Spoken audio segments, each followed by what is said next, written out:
everyone and just do it.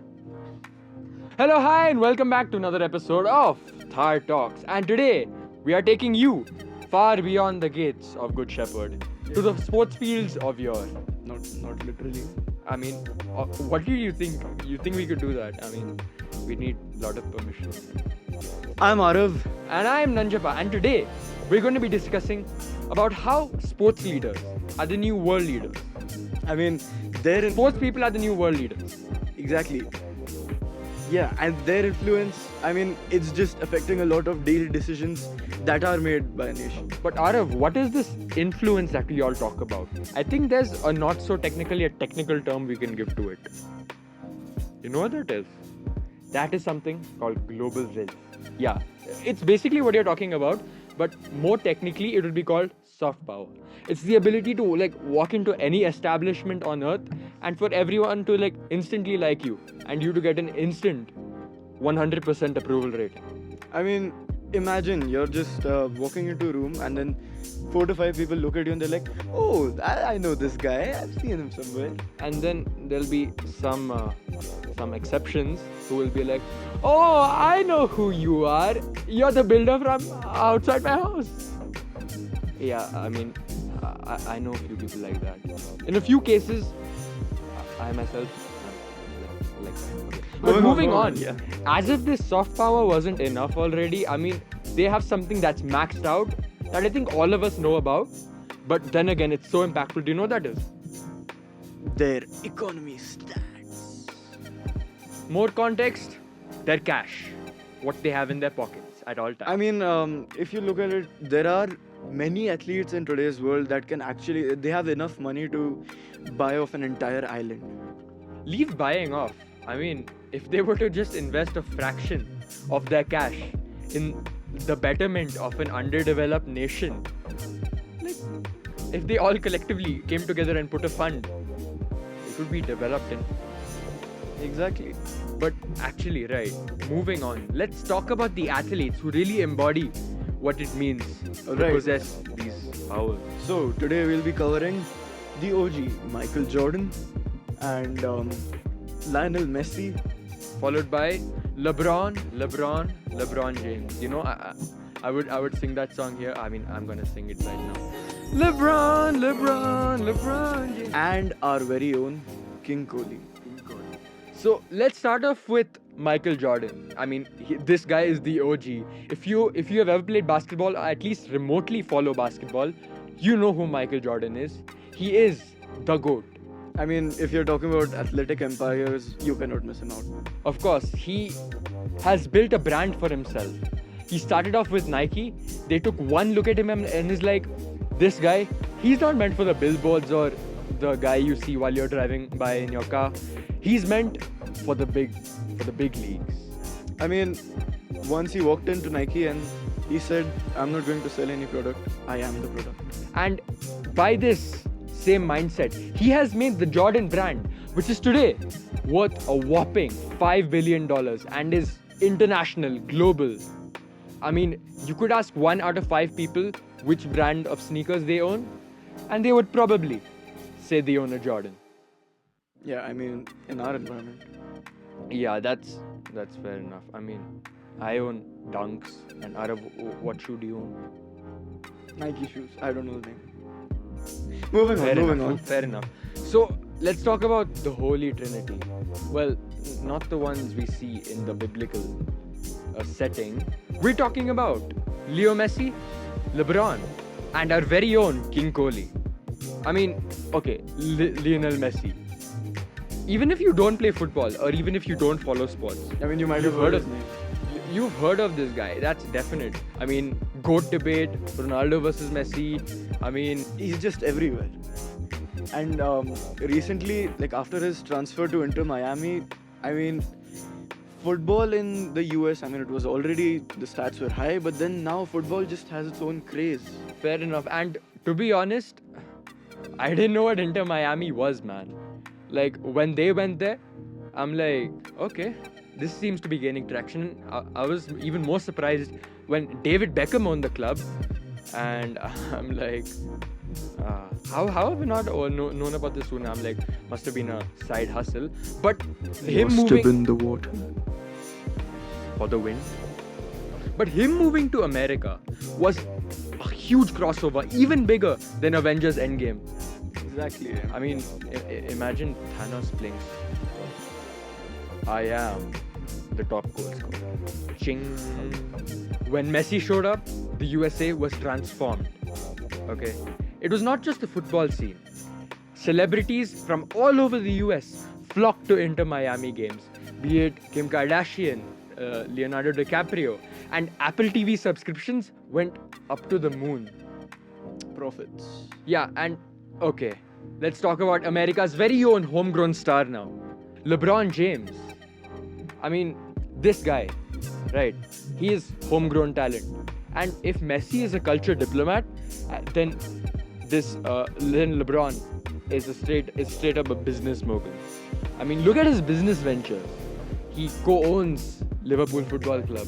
He is one of Boston Red Sox's Hall of Famers. And his company, right? They produced Space Jam 2. Damn, I mean, have you ever heard of his motto, more than just an athlete, or more than an athlete? I mean, I think he truly embodies it. Yeah, he's a brand, not a player at this point. I know a lot of players are their own startup, but this man is an icon, more than anyone you could ever imagine. He was also part of some movie, right? I think I covered that. The one where like all these Looney Tune characters playing basketball. Alright, so who's next in the list? We have our very own Desi King. I think we need a special drum roll for this man. King Kohli. Okay, so let's forget the Indian economy, like all the stats for a sec. Let's forget Nifty 50, let's forget Sensex. The Indian economy runs on vibes and Virat Kohli. I mean, in a country of 1.4 billion, this man is an emotion. I mean, he must be the heartbeat of at least 1 billion. Yeah, and the money he makes from one Instagram post can run your entire school for what, 2 years? That's an exaggerated point.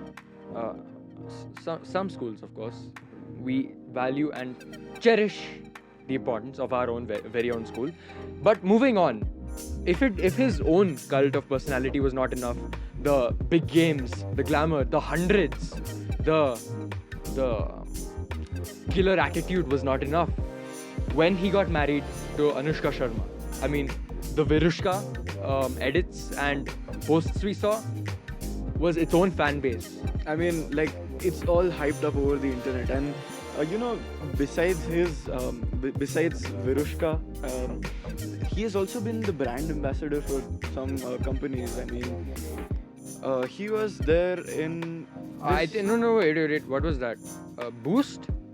Yeah, he was there for Boost. And Tuyam Karare. I mean, I remember sitting in front of the TV, and this ad comes up. I'm like, oh, I didn't know he was advertising for Kurkure. I thought it was Kurkure. I'm like, isn't that fried snacks? Isn't that what he's against?